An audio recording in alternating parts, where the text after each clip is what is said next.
إن الحمد لله نحمده ونستعينه ونستغفره ونتوب إليه ونعوذ بالله من شرور أنفسنا وسيئات أعمالنا من يهده الله فلا مضل له ومن يضلل فلا هادي له أشهد أن لا إله إلا الله وحده لا شريك له وأشهد أن محمدا عبده ورسوله اللهم صل وسلم وبارك على عبدك ورسولك محمد وعلى آله وأصحابه ومن تبعهم بإحسان إلى يوم الدين أما بعد إخواني في الدين رحمكم الله أوصيكم ونفسي بتقوى الله فقد فاز المتقون. Pada malam hari ini kita akan lanjutkan kajian kita, yaitu tentang Ghazawatun Nabi sallallahu alaihi wasallam, peperangan-peperangan besar yang dilakukan oleh Nabi sallallahu alaihi wasallam dalam menghadapi musuh-musuhnya. Kita pada pertemuan yang lalu, pertemuan pertama kita membahas tentang perang Badr. Perang ini perang yang sangat menentukan, perang besar pertama yang dilakukan oleh Nabi dan kaum muslimin melawan orang-orang Quraisy. Perang yang awalnya tidak disengaja untuk berperang melawan pasukan besar.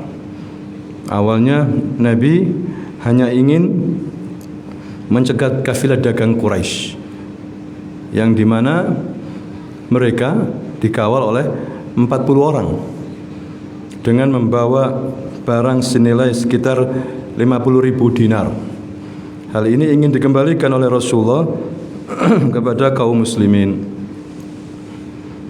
karena kaum muhajirin lebih khusus, mereka tidak boleh membawa harta benda mereka waktu hijrah. Dirampas semua harta benda mereka. Jadi mereka ke Madinah tidak membawa apa-apa. Kemudian hadirin sekalian,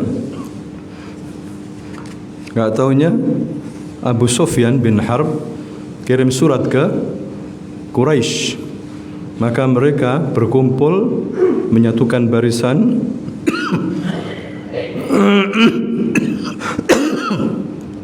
dan berangkat dengan 1.000 pasukan. Maka Nabi SAW mengatur posisi umat Islam, pasukan Islam, hadirin sekalian. Dan dalam perang klasik itu ada namanya mubarazah, yaitu adu jago sebelum perang langsung. Di sini yaitu dimulai duel 1 lawan 1. Maka majulah dari pihak Quraisy Utbah bin Rabi'ah, saudaranya juga Syaibah bin Rabi'ah, dan anaknya yang bernama Al-Walid. Mereka menantang duel. Maka Rasulullah SAW menyuruh 3 orang Ansar, anak-anak muda, tapi mereka menolak. Mereka menolak. Mereka ingin berhadapan sama orang Muhajirin. Maka Rasul mengatakan, majulah Ubaidah bin Haris, majulah Hamzah, majulah Ali. Sebetulnya 3 musuh ini adalah masih kerabatnya Nabi, hadirin sekalian, yang menentang dakwah Nabi. Maka Nabi menyuruh Hamzah, menyuruh Ali, menyuruh Ubaidah bin Haris, yang bukan orang lain, masih paman Nabi dan sepupu Nabi SAW. Hamzah menghadapi Syaibah dan berhasil membunuhnya. Ali menghadapi Al-Walid dan berhasil membunuhnya. Sedangkan Ubaidah bin Haris menghadapi Utbah, dan keduanya saling menyerang, saling melukai. Maka Hamzah dan Ali ikut menyerang Utbah hingga keduanya berhasil membunuhnya. Sedangkan Ubaidah bin Haris terluka, karena lukanya terlalu parah sehingga dia meninggal sebagai syahid. Rasul sendiri yang mengatakan, aku bersaksi bahwa engkau mati syahid. Nah, ini terjadi sebelum peperangan besar, hadirin sekalian. Kemudian juga di sini Allah Subhanahu wa taala mengirimkan bantuan malaikat kepada kaum muslimin.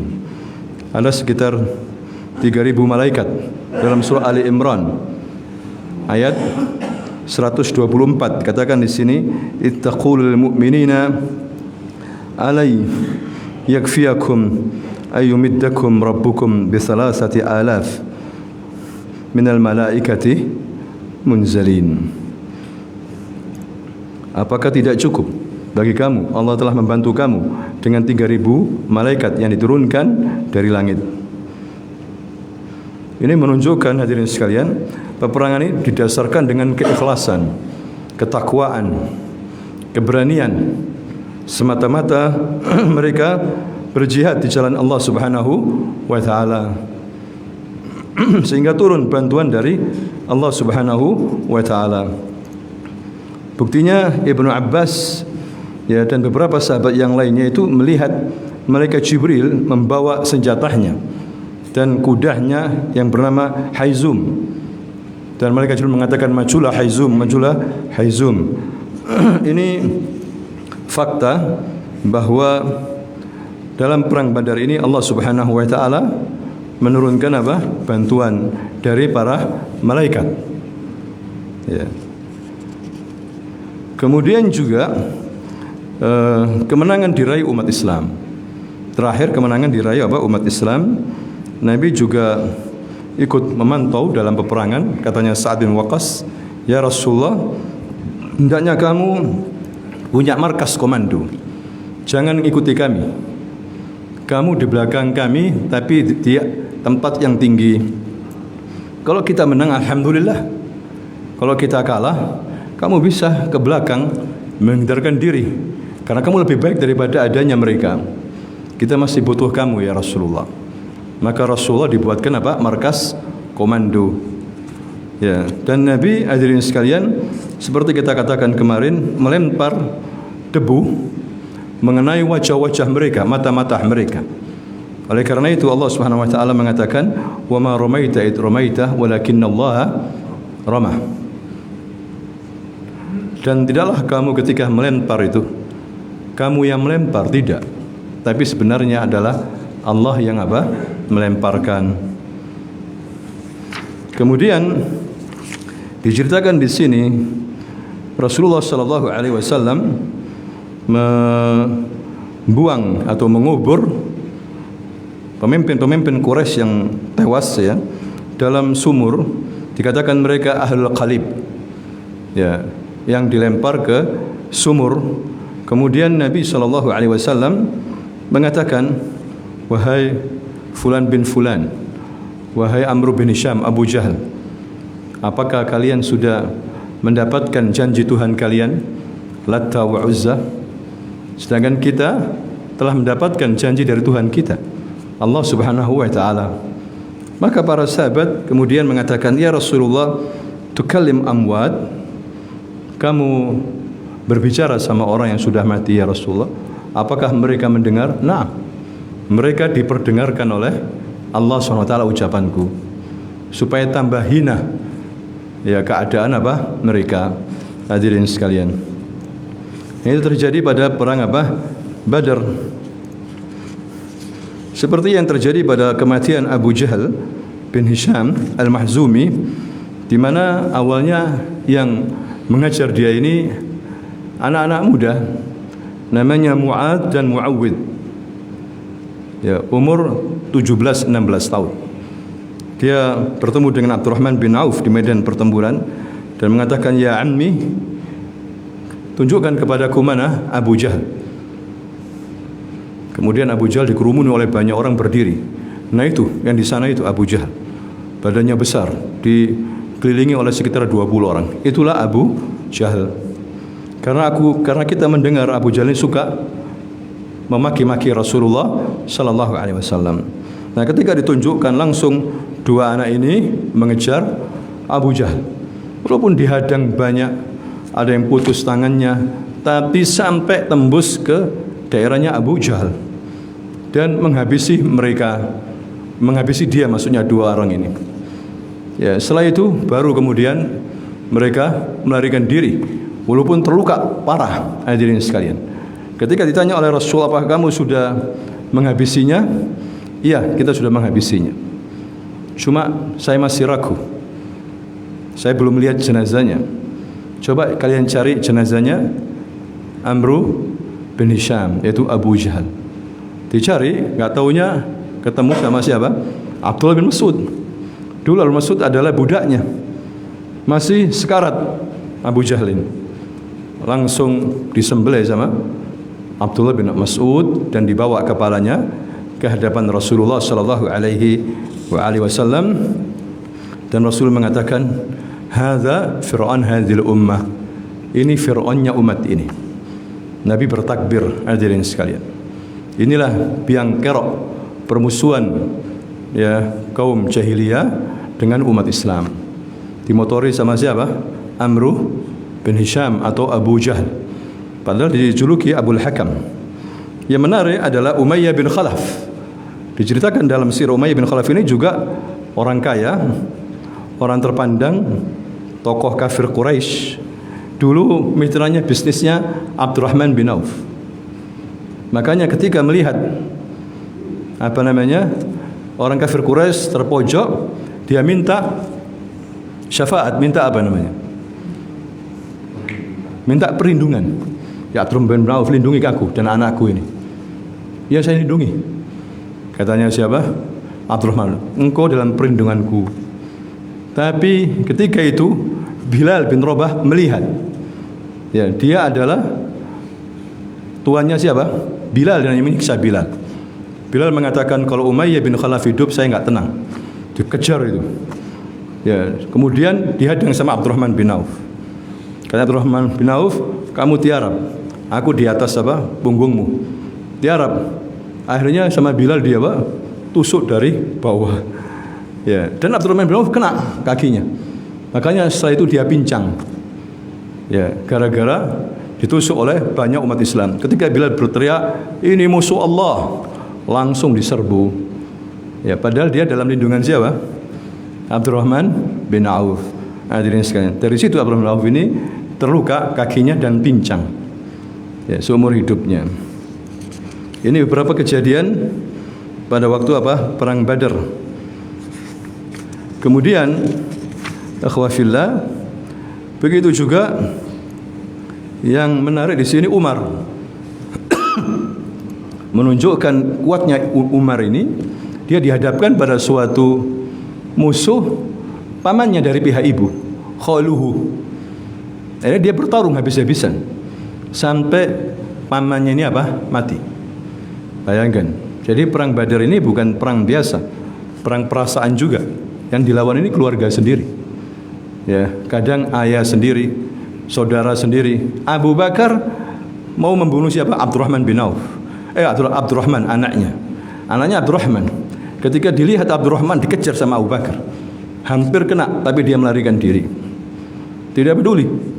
Karena anaknya berpihak sama orang-orang kafir. Lihat ujiannya, hadirin sekalian, tidak peduli walaupun saudara sendiri. Ya. Kemudian juga di sini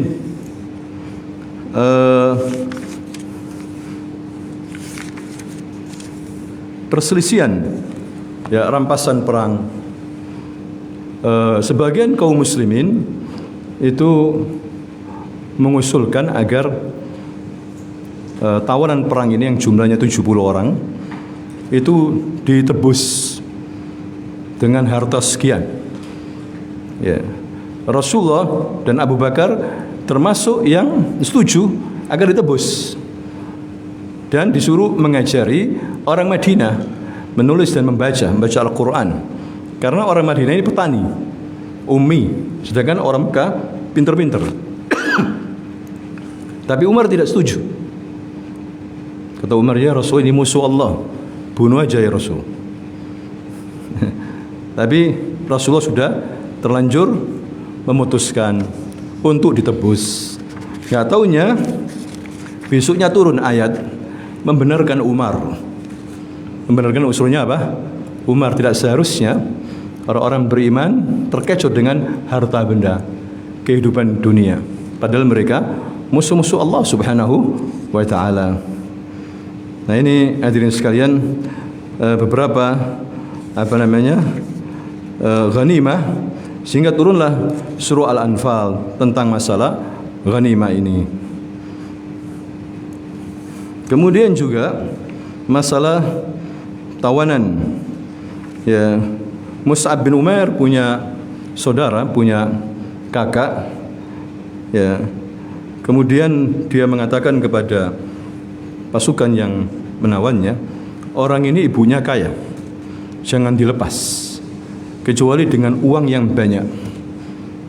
Katanya kakaknya, ya Mus'ab, kenapa kau begitu? Kamu kan saudaraku.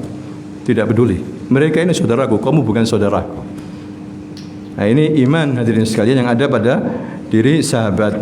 Karena Rasulullah sudah memberikan pelajaran akidah, al-wala wal bara. Ya, al-wala wal bara. Ada satu hal juga, peristiwa tentang Mut'im bin Adi. Mut'im bin Adi ini dulu waktu baikot, dia yang melindungi Nabi. Dia yang melindungi apa? Nabi. Sehingga orang Quraisy tidak bisa menyerang Nabi. Mut'im bin Adi ini tokoh juga. Nah, ketika perang Badar, Rasul mengatakan jika pasukan Quraisy ada Mut'im bin Adi, jangan bunuh. Tangkap saja, jangan bunuh, karena dia telah berbuat baik sama aku. Rasul ingin membalas kebaikannya. Akhirnya ditawan dia. Ditawan, tapi dia membunuh sahabat. Akhirnya dia dikisos. Dia terlibat dalam apa?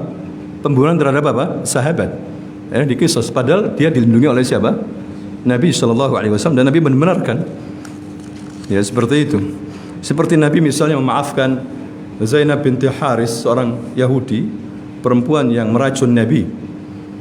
Ya, dimaafkan. Nabi mengatakan, engkau meracunku, menaruh racun di sini. Iya. Kenapa engkau meracunku? Aku ingin tahu. Jika kamu seorang nabi, pasti kamu dijaga sama Allah Subhanahu wa taala. Dan kamu memang seorang nabi. Sudah saya maafkan. Tapi enggak lama ada sahabat yang sempat makan pemberian dia, yaitu daging kambing, langsung mati. Maka dia diqisas. Hadirin sekalian, begitulah hukum berjalan dalam zaman Rasulullah sallallahu alaihi wasallam. Begitu juga Abbas ini ada di pihak orang Quraisy. Sebenarnya dia mata-mata Nabi, tapi di pihak orang Quraisy. Dia ditawan. Akhirnya kemudian ditebus oleh Rasulullah sallallahu alaihi wasallam. Kemudian juga Abul As bin Ar-Rabi. Ini juga cerita yang menarik hadirin sekalian. Ini adalah suaminya putrinya Nabi, namanya Zainab. Putri Nabi namanya siapa? Zainab. Dia punya suami namanya Abul As bin Ar-Rabi. Dia termasuk yang ikut serta dalam perang Badar di pihak pasukan Quraisy. Dia ini orang baik. Dia ini pedagang besar. Orang-orang Quraisy menaruh kepercayaan, memberikan modal, dan dikembangkan oleh Abul As bin Ar-Rabi. Pada waktu perang Badar ditawan Abul As ini dan Zainab di Mekah. Maka Zainab mengirim tebusan uang, termasuk kalung. Kalung ini sebetulnya milik istri Nabi, Khadijah, diberikan ke Zainab waktu pernikahannya dengan Abul As bin Ar-Rabi. Dan Nabi tahu ini kalung milik siapa? Zainab. Ada utusannya kemudian mengatakan, ya Rasulullah, ini dari Zainab, ingin menebus suaminya Abul As bin Ar-Rabi. Dibuka, ternyata kalung milik Khadijah. Nabi teringat dengan Khadijah. Nabi sedih sekali. Tapi Nabi mengatakan, wahai para sahabat, terserah kalian. Si Zainab putriku ingin suaminya ditebus. Dia membawa kalung pemberian dari ibunya dulu. Terserah kalian. Kalian mau terima atau tidak? Maka mereka menyerahkan kepada Rasulullah sallallahu alaihi wasallam. Akhirnya ditebus. Hadirin sekalian. Ini kisah menarik dalam perang Badar. Kemudian juga beberapa hal dalam perang Badar selain tebusan, hadirin sekalian, tentunya kaum Quraisy ini mengalami kerugian besar. Ya, jadi mereka bersedih hati bergabung, pemimpin-pemimpin mereka tewas. Ya, dan dikubur di dalam satu sumur. Begitu juga ini bagi orang Yahudi di Madinah tidak suka. Mereka mengalami kesedihan yang luar biasa, kecewa karena Nabi menang dalam perang Badar ini. Makanya ada upaya-upaya orang Quraisy untuk membunuh Nabi. Sebenarnya dilakukan oleh Umair bin Wahab. Ya, Umair bin Wahab ini anaknya ditawan waktu perang Badar. Dia sering menyendiri di mana? Ka'bah, di daerah Al-Hijr. Kemudian dia melantunkan syair. Wallahi, seandainya aku punya uang dan ada yang bisa menjamin anak-anakku, ada yang bisa membayar hutang-hutangku, aku akan pergi dan aku bunuh Muhammad. Aku akan ambil anakku. Terus menerus setiap malam didengar oleh tokoh Quraisy namanya Sofwan, ya, bin Umayyah, hadirin sekalian. Kaya dia. Begitu juga saudaranya terbunuh dalam perang Badar. Dia ingin balas dendam. Katanya, mungkin bahasa kita, ya Umar bin Wahab, sudah, kamu gak usah banyak mikir. Utangmu saya bayar, anak istrimu saya jamin. Ya, saya kasih uang, saya jamin. Kalau kamu ingin membunuh siapa? Muhammad. Ya sudah, deal. Enggak ada orang yang tahu. Malam hari, dini hari. Hadirin sekalian. Akhirnya dia persiapan, pedangnya diasah, dikasih racun mematikan, langsung pergi ke Madinah. Pedangnya taruh di mana? Di balik jubahnya. Ketika sampai di Madinah, subhanallah, dilihat oleh Umar. Tajam perasaannya. Sebentar, ya jamaah, ini orang Allah tidak baik. Musuh Allah. Aku tahu dia di Mekah. Aku tahu dia di Mekah. Anaknya ditawan di sini. Mau apa dia? Ayo mari kita cegat. Langsung sama Umar dan yang lainnya dipegang kedua tangannya, kemudian lehernya juga dipegang, bajunya juga dipegang. Kau mau apa ya adu Allah, ya musuh Allah? Aku ingin menebus anakku yang ditahan oleh kalian, oleh Muhammad. Aku akan tebus dengan uang. Saya punya uang. Saya ingin ketemu dengan Muhammad. Baik. Tapi katanya Umar, jangan lepaskan anak ini, orang ini. Pegang erat-erat. Aku lihat orang ini bahaya. Subhanallah, feelingnya Umar itu tajam sekali. Hadirin sekalian. Ditemui oleh Rasulullah. Ditanya, bagaimana keadaanmu ya Umar? Baik, tujuanmu apa ke sini? Aku ingin membebaskan anakku. Saya tebus dengan uang sekian. Selain itu, tidak ada, hanya itu. Jangan bohong. Kata Rasulullah, jangan bohong. Bukankah kamu berbicara dengan Sofwan bin Umayyah dini hari di daerah Hijr, ya Hijr Ismail di Ka'bah, bahwa dia akan melunasi hutang-hutangmu dan akan mengkafil, menjamin anak istrimu, membayarkan hutang-hutangmu asalkan engkau bisa membunuh aku. Kaget dia. Dari mana engkau tahu ya Muhammad? Dari Rabbus samawati wal ard, dari Allah Subhanahu wa taala. Langsung dia mengatakan asyhadu an la ilaha illallah wa asyhadu anna Muhammadar Rasulullah. Wallahi enggak ada yang tahu kecuali kita berdua. Engkau mengabarkan sekarang, berarti engkau seorang nabi. Langsung masuk Islam. Dan dia tinggal lama di Madinah, belajar Islam, baru kemudian ke Mekah. Ke Mekah berdakwah terang-terangan. Ditunggu sama Sofwan bin Umayyah. Kemana orang ini? Kok nggak pulang-pulang? Kemana orang ini kok nggak pulang-pulang? Terdengar dia masuk Islam, bencinya luar biasa, di cancel semuanya. Aku tidak akan bayar hutang-hutangnya, aku tidak akan penuhi semuanya. Kemudian dia berdakwah di Mekah terang-terangan. Hadirin sekalian. Nah ini Umair bin Wahab ini luar biasa. Ketika dia masuk Islam.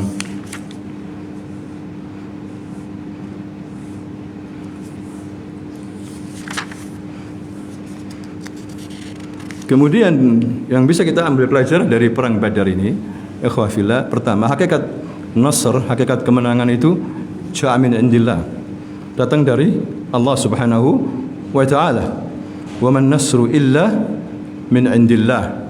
Tidaklah kemenangan itu datang kecuali dari Allah Subhanahu wa taala. Ya, bukan dari nabi, bukan dari ini. Hanya saja kita disuruh mengikuti sebab-sebab menuju kemenangan. Kemudian perang Badar ini juga dikatakan sebagai apa? Yaumul Furqan, hari pembeda.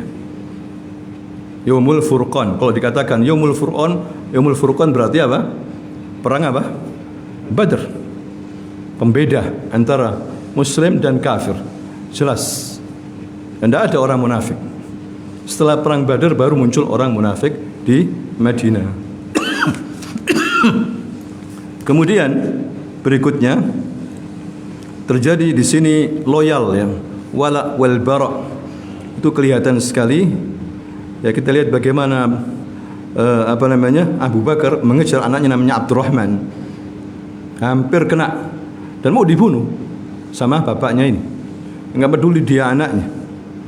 Ya, begitu juga Abu Hudzaifah bin Utbah berada di barisan kaum muslimin, sedangkan bapaknya Utbah dan saudaranya bernama Syaibah berada di barisan kaum musyrikin. Maka mereka semua terbunuh dalam perang tanding di awal peperangan.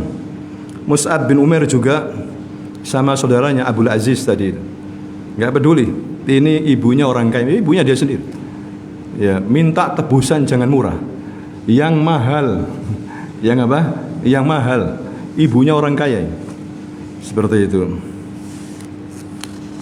Jadi terlihat betul hadirin sekalian syiar dalam perang Badar ini.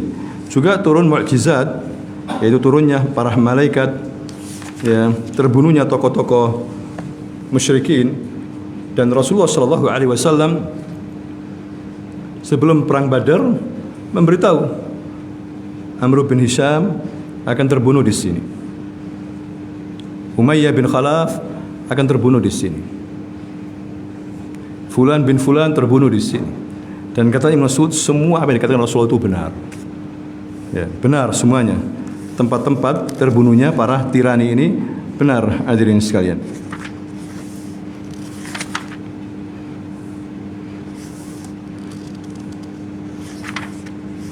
Nah, itulah beberapa ringkasan dari pelajaran yang bisa kita ambil dari perang Badar. Ya, sebetulnya kalau kita rinci panjang sekali. Ya, dan ini terjadi pada bulan apa? Ramadan, tanggal 17 Ramadan. Justru umat Islam dihadapkan pada perang besar dan pakai senjata bukan senjata perang. Senjatanya bukan senjata apa? Perang, senjata untuk menggagalkan kafilah dagang. Sedangkan orang-orang Quraisy senjata berat. Ya, dan mereka membawa ribuan onta. Ya, Nabi Shallallahu Alaihi Wasallam waktu itu dan pasukannya, intelijennya menangkap dua orang. Nggak taunya dua orang ini adalah suruhan pasukan Quraisy untuk mengambil air minum di Badar. Ditangkap oleh para sahabat, diinterogasi sama Nabi. Ya, kamu ini siapa? Kita ini dari orang-orang Quraisy, suruhannya untuk mengambil air. Berapa jumlah mereka? Banyak sekali. Berapa jumlahnya kira-kira? Saya tidak tahu. Kata Nabi, setiap hari mereka menyembelih berapa onta? Mereka menyembelih sekitar 9 sampai 10 onta. Langsung Nabi bisa menebak. Berarti jumlah mereka antara 900 sama 1000. Jumlah mereka berapa? Antara 900 atau apa? 1000. Dan benar prediksi Nabi. Ini penting untuk operasi intelijen ini, untuk siasat perang, hadirin sekalian. Dan Nabi biasanya kalau berperang itu dia sembunyikan, rencana-rencana dirahasiakan, tidak pernah ditunjukkan orang-orang awam kecuali pasukan yang ikut. Terkadang Nabi pergi ke utara, padahal Nabi pergi ke mana? Selatan. Jadi orang-orang tidak tahu. Al-harbu khida', peperangan itu adalah tipu daya. Misalnya Nabi menangkap orang Badui, satu orang ditangkap, kamu siapa? Kata orang ini, kamu siapa dulu? Kata Rasulullah, nanti saya beritahukan siapa kita. Kalian berjanji? Iya, saya adalah orang dari Mekah. Kemudian kalian melihat sesuatu, gerakan sesuatu? Iya, saya melihat gerakan besar-besaran. Para tokoh Quraisy, Amr bin Hisham, Umayyah bin Khalaf, dan yang lainnya pada keluar semuanya. Ya, jumlah mereka banyak sekali, dan mereka sudah mendekati di balik bukit ini. Giliran kamu, orang tua ini ngomong sama Rasulullah, giliran kamu ini siapa? Dari mana? Kami minal ma', kami dari air. Bingung orang ini. Al-ma' fil Iraq maksudnya. Al-ma' di Irak sana. Nabi enggak menoleh, langsung meninggalkan. Artinya Nabi sudah tahu siasat, hadirin sekalian. Ini untuk apa? Siasat perang. Ya, jadi namanya perang itu rencana, strategi, operasi intelijen, ya, dan juga ibadah kepada Allah Subhanahu wa taala, berdoa juga jangan sampai lepas. Itu diantara beberapa faktor kemenangan Rasulullah dalam perang apa? Perang Badar. Tentunya ketika pulang dari perang Badar ini, Nabi 3 hari di Badar, 3 hari. Jadi peperangannya itu enggak lama, 3 hari di sana. Kemudian Nabi memberitahu utusan bahwa akan datang pasukan Rasulullah dalam keadaan menang besar. Maka orang munafik jadi ciut. Ya, yang menampakkan permusuhan dari ciut. Orang-orang Yahudi juga jadi ciut, hadirin sekalian. Dengan menangnya apa? Umat Islam dalam perang apa?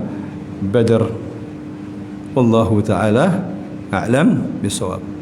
Demikianlah, mudah-mudahan bermanfaat.